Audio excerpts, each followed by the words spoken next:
get off of a plane from South Africa at 3 p.m. today, and is driving from LA over to here. So he said, I know he's in the building, but we're going to be waiting just another minute or two if we can. Now that the mics are hot, I'm going to stop saying stupid stuff. Yeah, or we can just keep saying stupid But stuff. reminder of the language rule on the front of the back of the thing. Do not say any bad words with the mic on. Yeah, Nothing I said has been a technical bad word.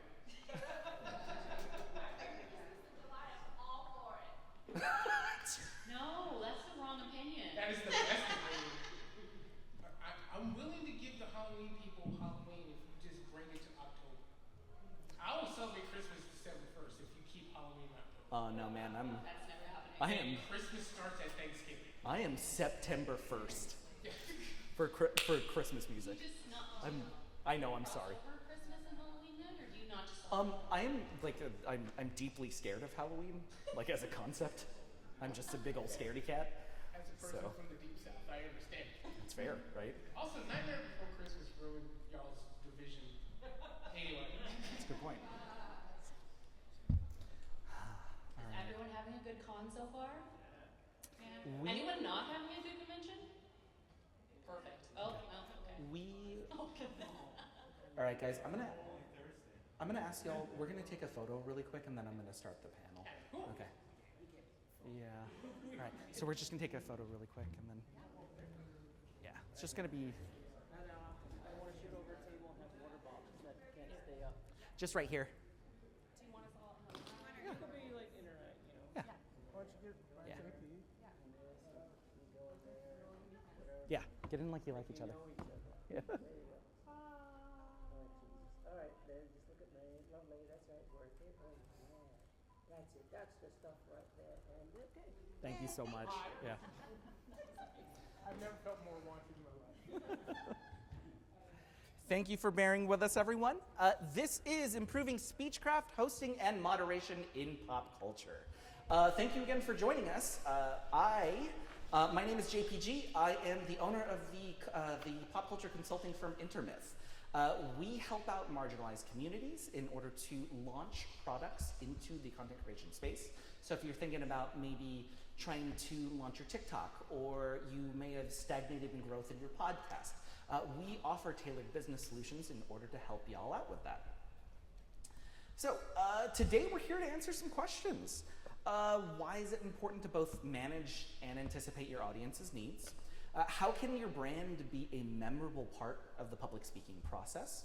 And what rhetorical strategies can you use to make your voice and presentation stand out? Now, the first thing I want to teach you guys is maybe have your notes up before you get on stage. So I'm gonna probably have to do that right now. Bear with me here, everyone. There it is. He's unplugging the gun. This is, like, I'm paid to do this. That was embarrassing. I'm going to start with some panelist introductions first, starting with Lemar. And on top of that, there was actually a special way that I had y'all introduce yourselves as well with some of the questions that I sent out. So we're going to be sharing that with our audience today. But Lemar, I wanted to just start with you first. Let's introduce yourself to the audience. Top of the morning to you, last above me, that everyone in between. My name is Lemar Harris, aka Lemar the Con Guy. I am a comedian, I am a host, I've done too many things on Twitch. I do panels as well, but more entertainment like eating and stuff like that. I have imposter syndrome. Yeah. Next up, Steph, if you don't mind. Yeah, my name is Stephanie Gerk. I'm a host of the podcast from Debrief Media's The Debrief Weekly Report. It's a science and tech news podcast covering all the latest in science tech news that come out. It's just a wonderful positive spin in just embracing the anti-doomsday culture that we've kind of started to garner here. And then on top of that, I also do panel moderation specifically in comic books. And I have nothing funny to say. Hi everybody, my name is Gabriel Santos. I am a paleontologist during the day, but I'm also the co-founder of a group called Cosplay for Science. We try to do our best to talk about the science and our favorite, fandoms and pop culture things.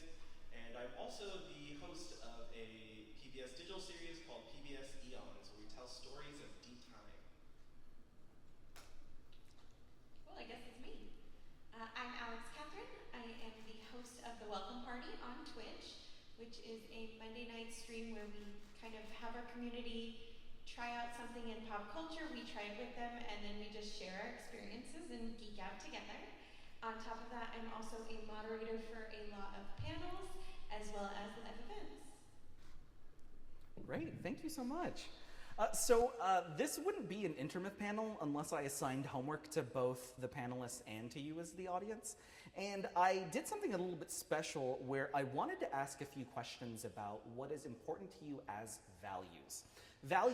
Your values usually move into what your brand perspective is. And these are the three questions that I had asked our panelists that I want you all to think about as well. So first and foremost, I want you to think about a value that comes easy to you. Something that's just like breathing. It's a value that you know you represent as easily as possible. Number two is a hard-earned value. It is something that you were terrible at, but now you're kind of okay or even good at because you worked hard at it. And last but not least is a negative value that you cannot stand in others. I actually have everybody's answers here right now as well, too. Neesin in the bottom middle should be joining us any minute now, but just to pick on a few of these, right? Lemar, you said appreciation was something that comes completely natural to you. Why do you think that comes natural to you? It's because I personally feel super lucky to do anything that requires a microphone or a stage. And so when it comes to anyone involved in that process, whether it's the people who put it on, people like you, even people like you who are out there, even being here right now, I am super appreciative because this was not in the wild plan. So I will always say thank you 1,000 times to ad nauseam because I feel super lucky and I would super be appreciative. And then people tend to like you a bit more and have you do more stuff if you just say thank you. Gabriel, on the other side of that, something that was hard-earned for you, you had listed self-kindness. For me, going into the world of science, as paleontology and academia, but then moving on to content creation, hosting, and science communication, there's a lot of imposter syndrome there, as such, you can be really hard on yourself trying to succeed, especially someone, if you're like a minority in any of these groups, right? So you're just incredibly hard on yourself, and it's hard to celebrate your wins and, really just be self-kind, where you can be like, I earned this, I did a good job, my cosplay looks great, versus like, oh my god, this is so ugly, nobody's gonna love it, I'm gonna look so stupid at the con. Where it's like, it's so difficult to have that mindset, and for me, it was like something that I've had to learn and develop over many years of dedication there. Now, of course, this feels like a little bit of a non sequitur right now, but we are going to be connecting these ideas, and hopefully you all can think of the values that, your own values that represent you as well for this, so you can follow along and maybe answer some of these questions yourself.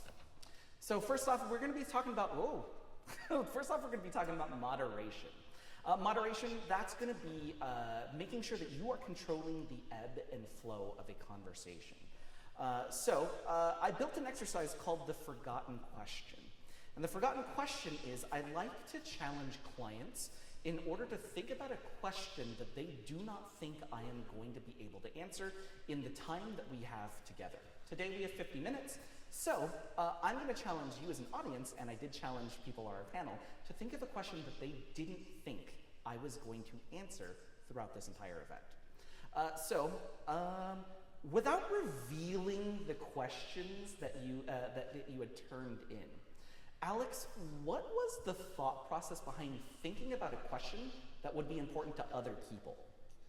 For me, it's something that stands out when I moderate because I moderate panels very differently based on what the panel is, what the concept is, whether it's something silly and I'm getting the audience to cheer and boo and just go crazy with us, or we're doing an educational, serious panel where we're talking about experiences being a minority or a person of color or a woman in the space.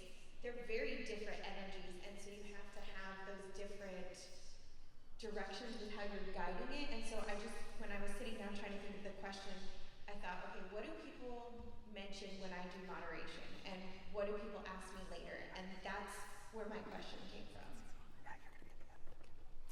So, oh, by the way, this is Neesin. Let's hear for Neesin! Neesin, we are in the middle of questions right now, but if you wouldn't mind just introducing yourself really quick. Hi guys, I am Neesin. I am a host, director, and creator of all things, and also trying to catch my breath. That is me right now. And rock star. Now, Stephanie, I am going to be asking you that same sort of question. So without revealing your question, what was the thought process of crafting that question for the audience? That's a great question because I also forgot my answer. That's okay, because I have it for us right here. So these are the questions that we had turned in. So Stephanie's, yours is, what is the downside of having a public platform / public speaking? I find that that's something that really, when you put yourself in a place where you're going to have the public eye on you, it's a situation where you don't really think about the downsides. A lot of people just think about the fame. And public speaking, giving yourself a platform, whether it be hosting, moderation, anything, you are putting yourself in the public light. It is something where you will be held to a new standard that you may not have previously. And I don't think we discuss that enough, or we don't caution against it a lot, especially in this day and age where social media is rampant with catching all our mistakes that we will make as a person. And I just thought it was very important that, it's just part of the education of doing this sort of role. I'm going to go back, and Lemar, I'm going to start with you next. What does your question tell you about your own approach to speaking? And the question that you had is, how do I get over stage fright or being shy while performing? The question I ask is a question that I get a lot because people come to me and like, how do you get used to doing what you do, and how do you feel, like you do a lot of silly things in public, how do you get used to it and stuff like that. And for me, not to get too philosophical, but I cannot hide. There's no part of my physical presence or the way I speak or the way I act that I can blend into a crowd. So I had to get over stage fright just to live in this society. So it's very hard for me to explain to people, you just have to get used to being seen to get over stage fright. So I put it out to someone else going from the other side, maybe from someone who can, quote unquote, disappear. How do you get over stage fright? So I have something to tell somebody else. Gabriel, to follow up with that as well, I'm going to remind you, so what does the question that you crafted tell you about your own approach to speaking?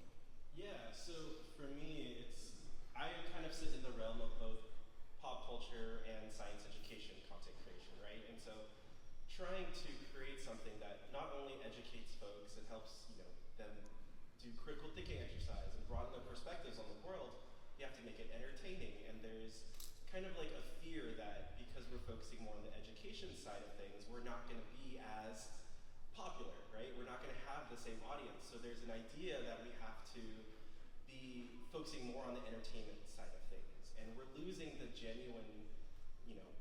genuineness of ourselves as science communication hosts and things like that for the sake of likes and, the popularity. And so it's sometimes hard to figure out where you want to sit in those worlds when you're public speaking.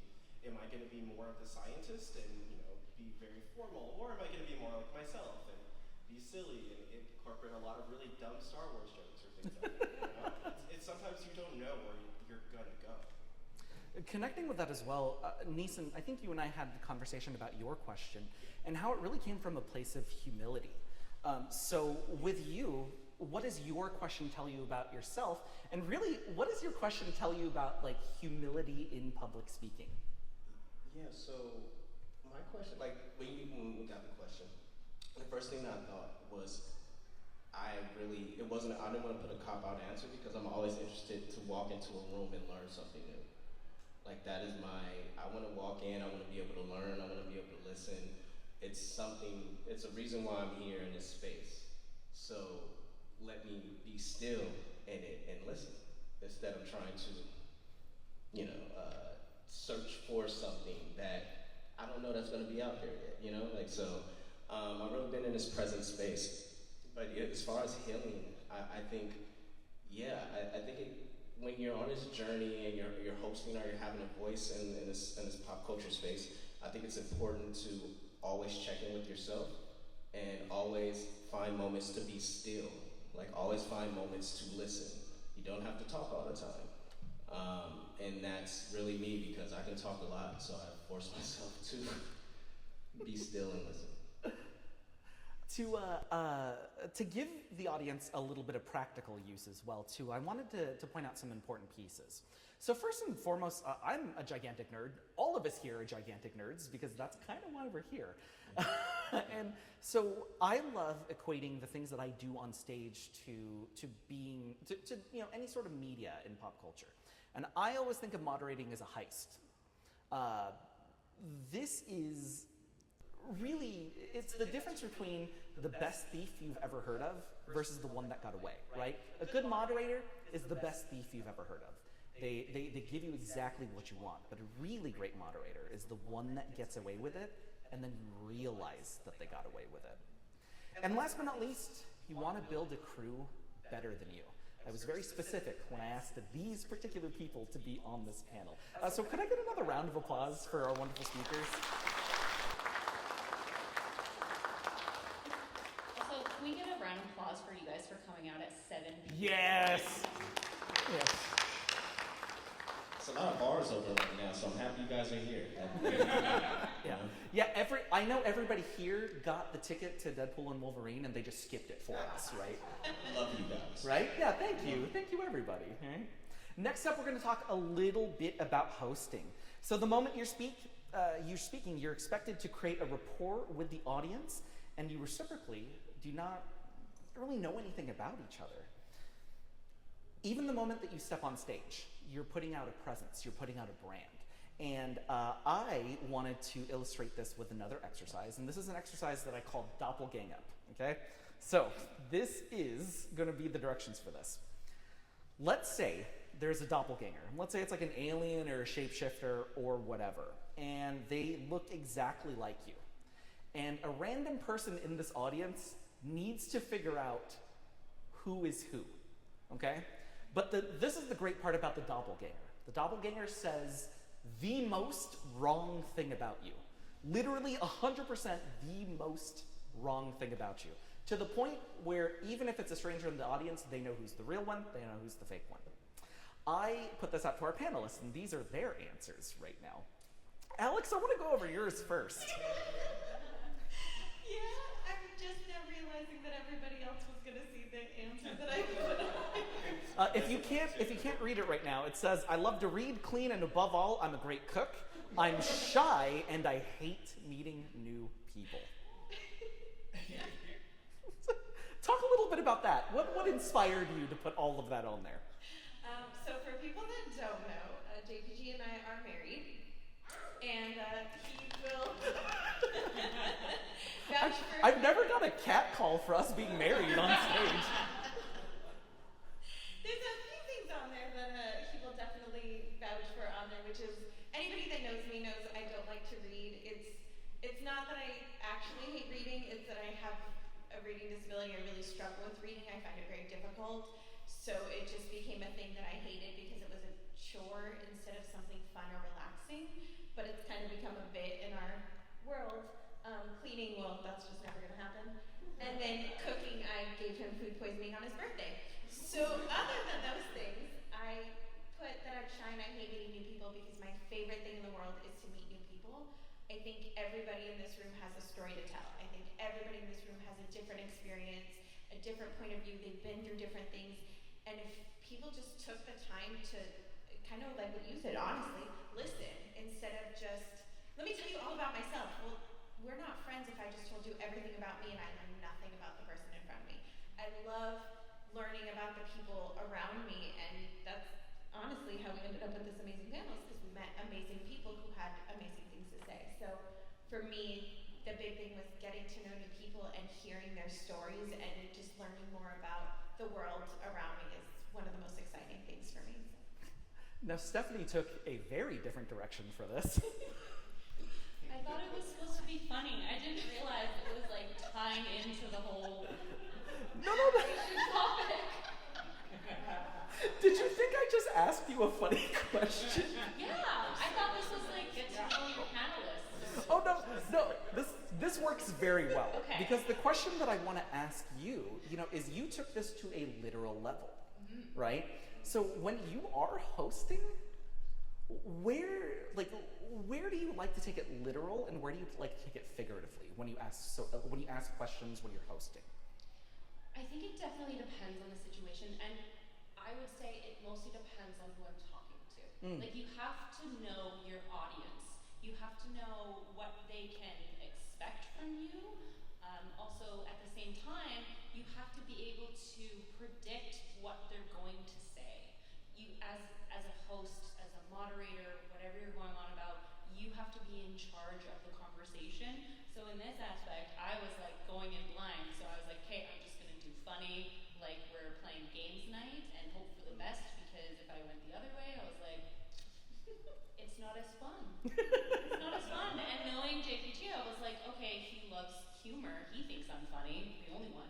So I was like, this works out very well. I thought it did as well. 10 years from now, if it turns out that you're actually a cannibal, I need everybody to remember this, because we're going to be on the news being like, what? She was so nice. We had no idea. And then we're going to be like, oh, she admitted it to us and we just didn't get it. But Stephanie's not a cannibal because she eats rats. And That's the thing that I'm stuck with, was the consume rats. I don't eat them, I consume them. Yeah, that felt like that's a very interesting wordage. Yeah. Like a snake? Very Just like a snake. Just like Perfect. A snake. Also, I'm from Canada, so I apologize in advance for my non-existent accent that I do not have. Neesin, you approach this in a very succinct Like way. an adult. That is far from who I am. But what do you think encouraged you to make it so sharp and distinct? That's the number one thing I get all the time when I hate using the word like mentor, but if I'm like talking to someone or hearing them out, or someone's venting to me, it usually ends with, I mean, you got it figured out, or like, you did this, and I'm like, I'm bullshitting my way through all these things. I'm sorry. I BS. Through a lot of things, but to learn, right? Like, I paved that road in order so I can show people how to walk down it, but someone had to pave it, right? So, yeah, I do not have it all figured out at all.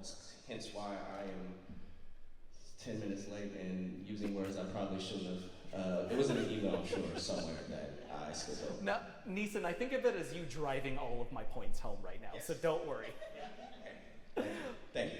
Lemar, you actually chose something you were very passionate about in order to show that you were passionate about it. Yes. Yeah, so I absolutely hate any and all forms of karaoke. Talk a little bit about that. Me, Lemar, the real person, up down here, I love karaoke like to an obscene amount. For about 4 years, I went to karaoke 3 times a week. That is non-exaggeration. This year alone, I bought $1,000 worth of equipment so I can bring karaoke anywhere I want. I have a fully portable karaoke setup in my hotel room right now that I can set up outside of San Diego Comic-Con tomorrow if I want. Yeah. What's your phone number? Yeah, what are y'all doing after this? Yeah. I said it because like what is the most opposite thing? If you know me on a more personal level, you know that's the thing. I want to hear everyone sing because I believe everyone can sing. I've run panels about doing karaoke. I have 2 separate ones literally about that. So it just was like, what's the most opposite thing about Lemar? Like I hate karaoke. It's the worst thing. Okay. Gabriel, last but not least, you actually helped me drive my point home. And you actually connected your saying to the values that we had talked about beforehand. So you're gonna get the first question here in just a little bit. So referring back to the questions at the beginning, these brand identifiers, why were these so important to you? And I'm gonna have it on the screen once again. These were the value identifiers. And Gabriel's was about kindness and self-kindness and intentional cruelty. So, going back to that, why are these brand identifiers so important to you? I think for me, like, in a world that is already just unfair and sometimes cruel without reason, it's not hard to be kind, to just take a second to help somebody. And what does that have to do with hosting? But sometimes when you're moderating or hosting and you see somebody who could be an amazing panelist or has a chance to give a talk but hasn't had the opportunity, you can give them that chance, right? It's not that hard to give someone a chance. It's not that hard to lift someone up with you, right? When you're speaking or hosting, you can acknowledge all the other people who did all the work with you. It's not hard to just portray and be on stage and remind people that it's not hard to be kind.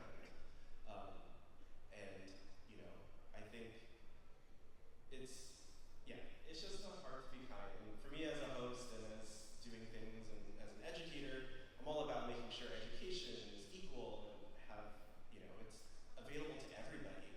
And that's why I actually do hosting and science communication and panels and talking is I try to reach as many people and get them to, again, broaden their perspectives and learn something new. And hopefully they share it with somebody else afterwards so that we can all learn something and be more minded individuals in everything that we do. Can I also share really quick why I have that quote? Sure. It's a little bit embarrassing. Not as embarrassing as, I'm just kidding. It's embarrassing in a nerdy way. I couldn't figure out what to write, and because I have been talking about kindness, because I see myself in characters like Deku on My Hero Academia, I literally copied that for the description of All for One. And that's his description on Wikipedia. So that's why it's there. Incredible. Thank you for that. I'm gonna put this out to the entirety of the panel on this one though. So we're talking about brand personality traits, right? When you are hosting, people want to build a rapport and connect with you immediately. So what's a brand personality trait that you admire in other speakers? Can I go first? Yeah. For me, it's humor, but it's humor in a way that is encompassing, and it's not laughing at a person, it's laughing with the person. Mm-hmm. So when a good moderator or host can pull that off and make their guest or whoever's with them on the platform feel like they're being included in the joke, then I think that really forms that connection, and it forms it in a really fast way. Can I jump in? Of course. For me, it's acknowledging. I've seen some really amazing moderators somebody will answer with an amazing answer like that, and then they'll literally quote them and be like, oh, I absolutely see what you mean. I love that you're bringing up points X, Y, and Z. Let's now move over to this person. I have another question for you, or what are your thoughts on that same question? And I love the acknowledgement before the next flow, because when I am moderating, and I'll be honest, I am super ADHD, but I'm standing up there and somebody is answering a question and I'm trying to listen for, okay, are you accidentally answering another question that I may ask?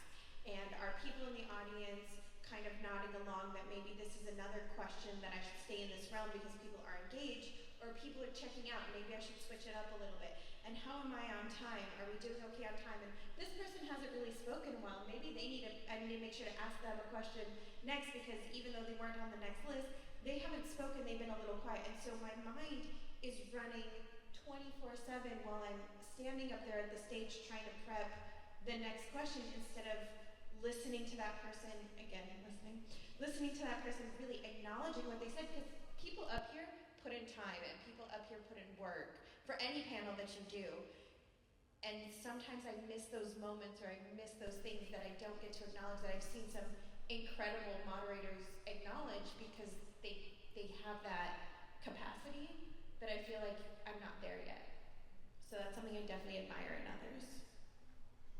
Gentlemen, any thoughts to add to this? I mean, I think all those are great. To me, I think it's roping those in one. I really admire when I watch somebody that is prepared and they let go at the same time. So in the acting art, they call it like gripping the handlebars, right? Like you can tell if somebody is just trying to remember their lines and just say their lines and jump instead of actually listening. Acting is about listening and reacting. And like she said, listening and understanding what is the audience engaged, is people engaged, but that takes the comfortability of the preparedness, right? Like, you can tell how prepared they are because they're able to know each person's personality trait on the panel. They're able to know, like, have a little quip in the back pocket to say when, you know, things may die out a little bit. I think when you see that in a host, a moderator, or just people in conversation, right? Like, that's not a thing of, oh, I was just naturally, like, you know, I'm naturally born with it. People put in work for that. It's a muscle. It's a everyday, you know, take improv. Like, it is such a talent that people work on that I admire when I see it. You know, like our moderator right here. You know, he knows us front to back. He knows me, you know, more than I know myself when we had a conversation. So I admire him. Thank you.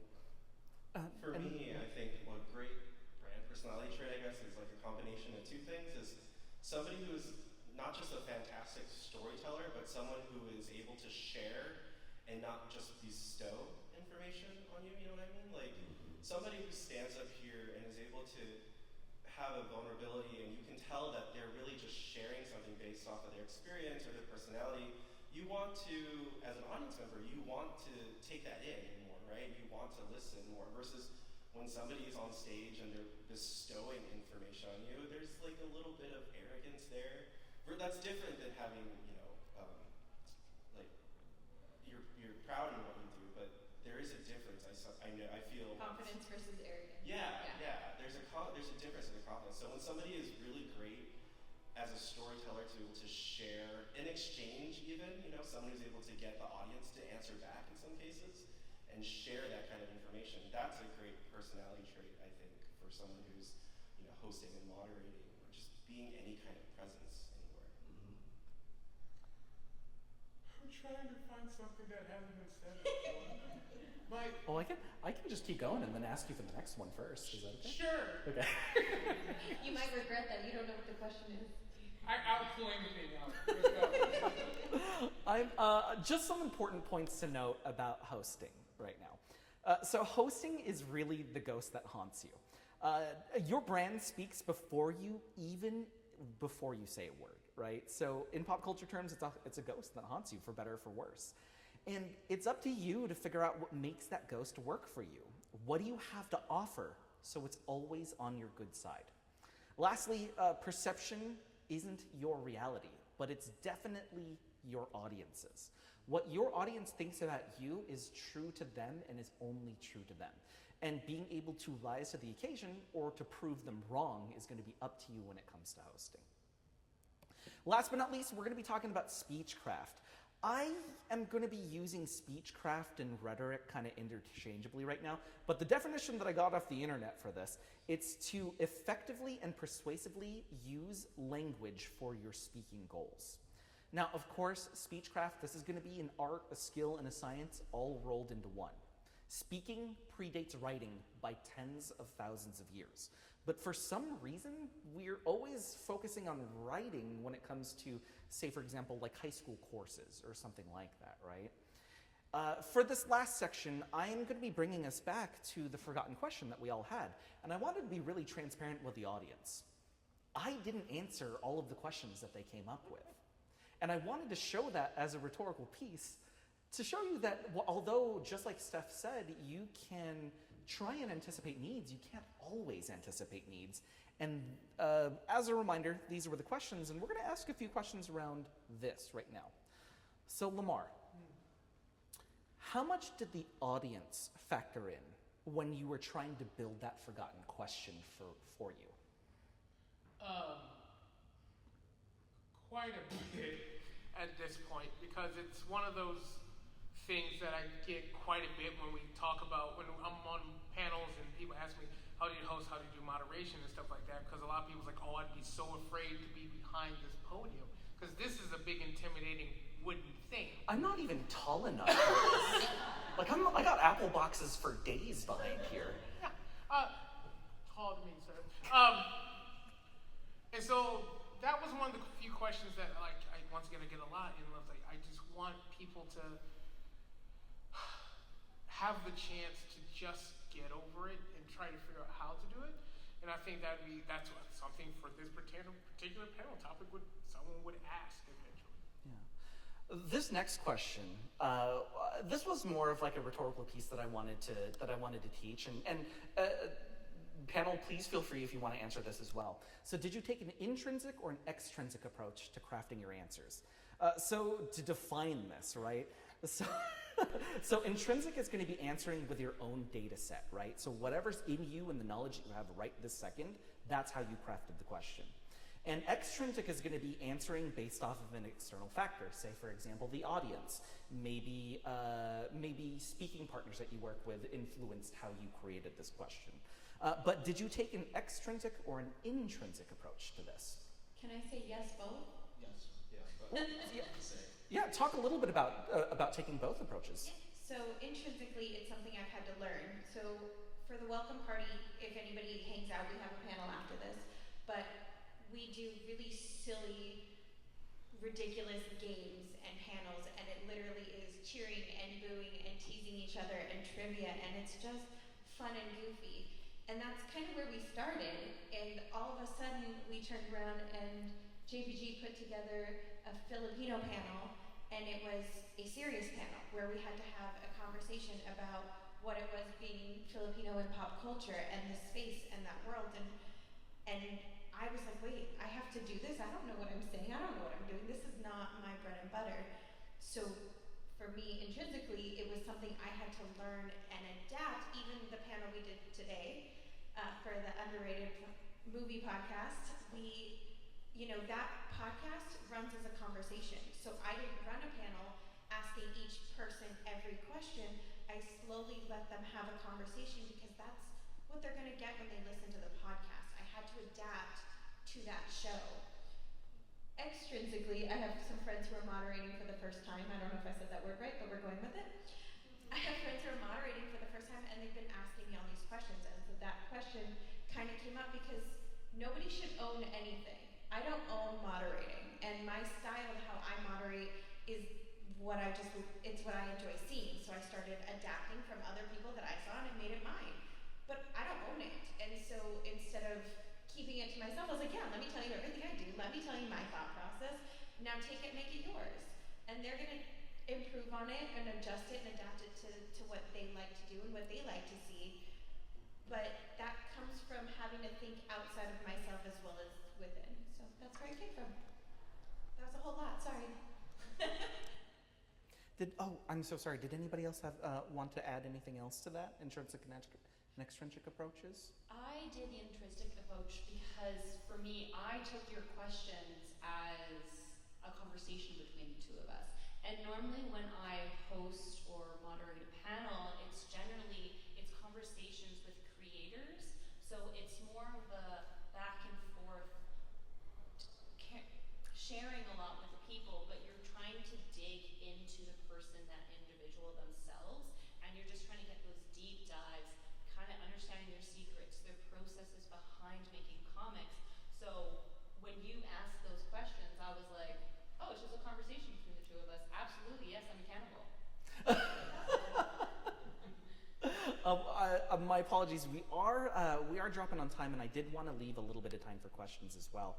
So I'm going to try to get through this really quick. Some important points to consider. First and foremost, understand your own rhetorical goals. Your goals drive your important points and reveal what points don't serve you in the moment. So understanding where you want to get to will be dictating what's going to be in the middle of that speech. So, next up, get familiar with logos, ethos, and pathos. And in my opinion, don't speak unless you're appealing to one of those. As a quick reminder, logos is an appeal to logic or reason. Ethos is an appeal to ethics or credibility. And pathos is an appeal to emotions or feelings. So making sure that you're hitting one of those points is always going to serve your Speechcraft goals. And last but not least, bringing this back to nerdiness, I always want you to think about your big three, right? The MCU has its big three in Iron Man, Captain America, and Thor, right? DC has Superman, Batman, Wonder Woman as well. But as a good starting point, all rhetorical goals are going to be revolving around the number 3. Say, for example, 3 practice exercises, 3 well-defined speaking sections, and 3 questions to define a framing of a speaking engagement. So.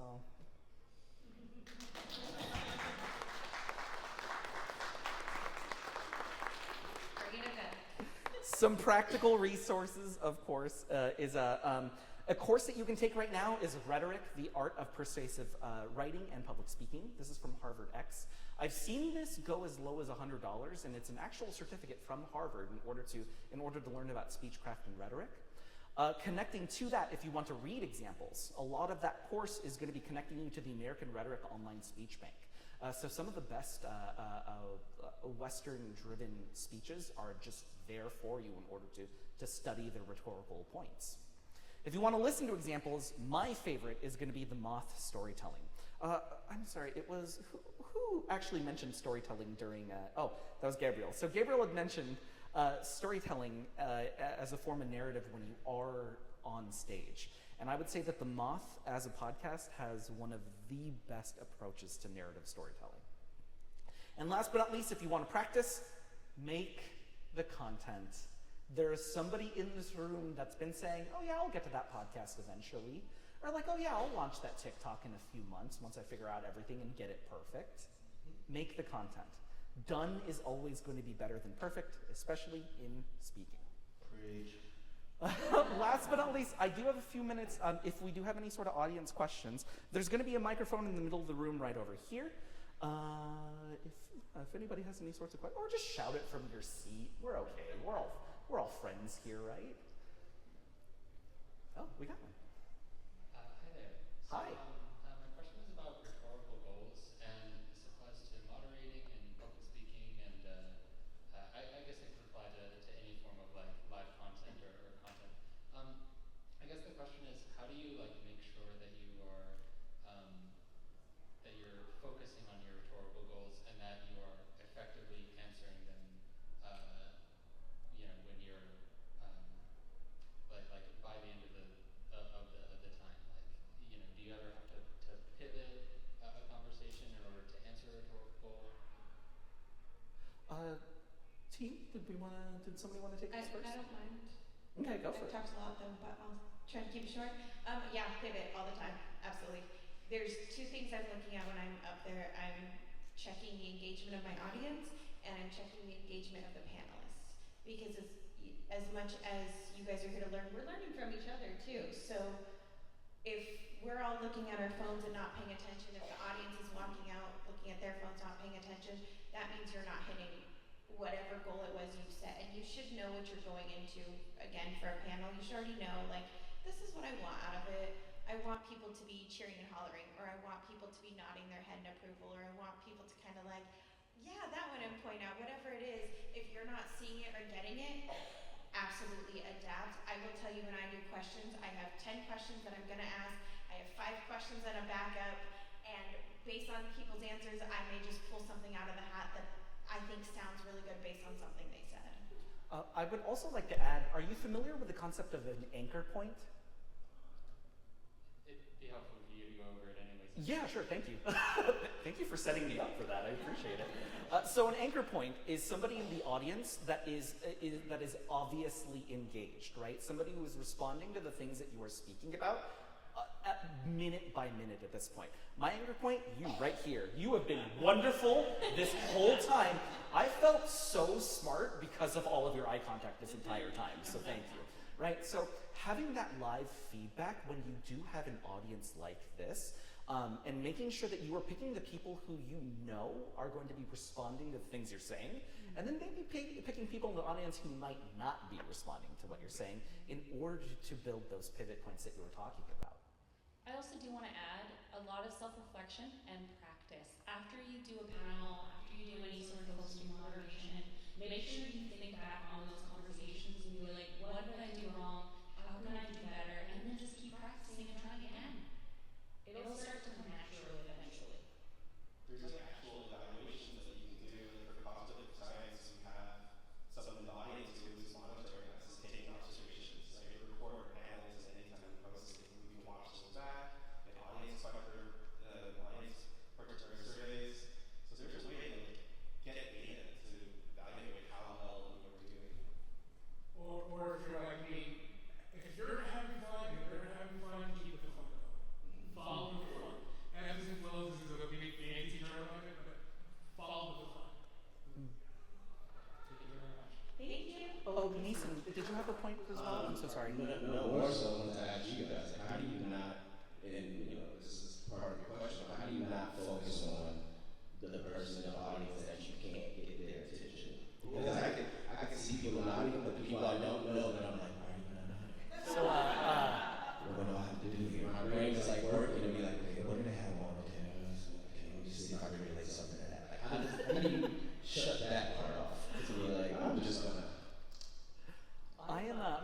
this real quick for our panel, and my apologies because we are running a little bit short on time.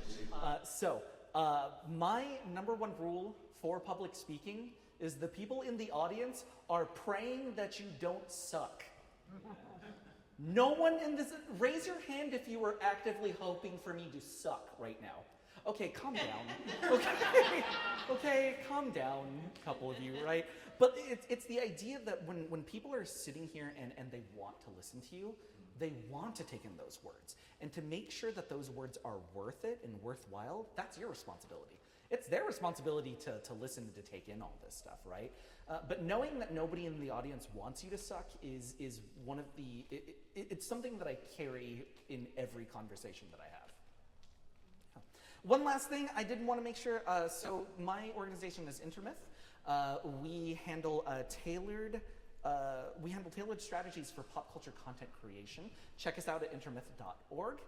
These are some of the services that we provide as well. And last but not least, in order to find any of us on social media, this is going to be all of our social medias as well. Thank you again to our panel. Wonderful answers. Thank you again for helping me out with this.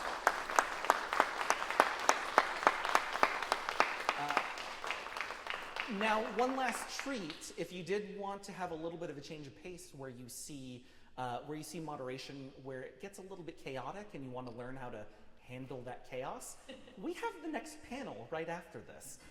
The welcome party is going to be throwing the GCATs, the Geek Culture Aptitude Test.